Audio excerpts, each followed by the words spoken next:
नमस्कार श्रोताओं, मेरा नाम है शिप्रा गर्ग और मैं अपनी ही लिखी हुई कहानियाँ सुनाती हूँ। ममता की छाँव बहुत ज़रूरी है छोटे बच्चों के लिए, लेकिन कितनी और किस हद तक? जानते हैं आज की कहानी पंखों की छाँव में। तू आज फिर कहीं खेलने नहीं गया? स्कूल भी बहुत बेमन से जाता है। खुश होकर स्कूल और खेलने जाएगा तभी तो तेरे दोस्त बनेंगे। तुझे अच्छा लगेगा बेटा। जब घर से निकलना ही नहीं चाहता तो दोस्त कैसे बनेंगे तेरे? फिर तू कहता है मेरा कोई दोस्त नहीं है। आखिर बात क्या है? रश्मि ने अपने इकलौते बेटे अनुज से पूछा। माँ, मुझे कहीं जाना पसंद नहीं है। मैं तो बस आपके पास ही रहना चाहता हूँ। आप मुझे अपने से दूर जबरदस्ती क्यों भेजती हो? अनुज कहता है, कोई जबरदस्ती नहीं है बेटा। मैं तो बस चाहती हूँ तू अपने पूरे आत्मविश्वास के साथ आगे बढ़े। टुक टुक की तरह कमजोर महसूस ना करे, चोट ना खाए। कौन टुक टुक माँ? अनुज ने पूछा। रश्मि ने बताया, टुक टुक एक छोटा सा प्यारा सा चिड़िया का बच्चा था।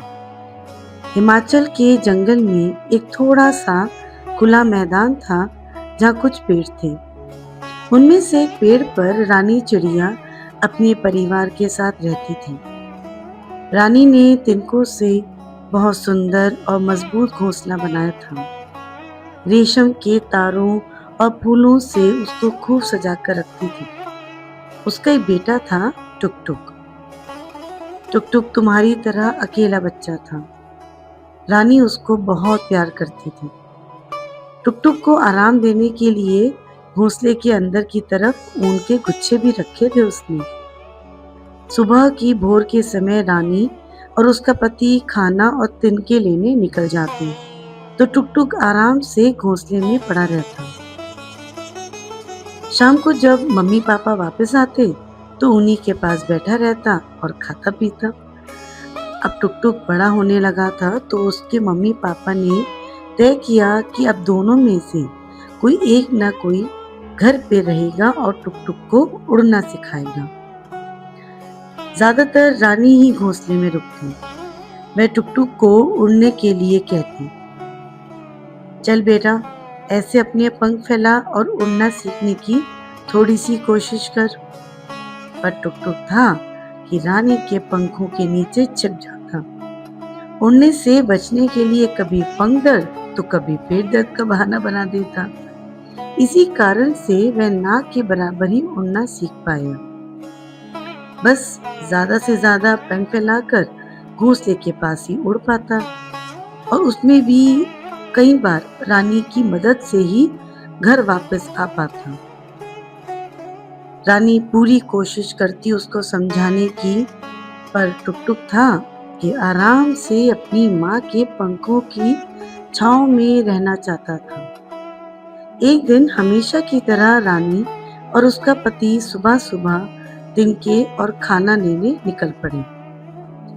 उस दिन उन दोनों का जाना जरूरी था। घोंसला एक जगह से टूटने लगा था और इसलिए उनको ज्यादा तिनके लाने थे उसको ठीक करने के लिए।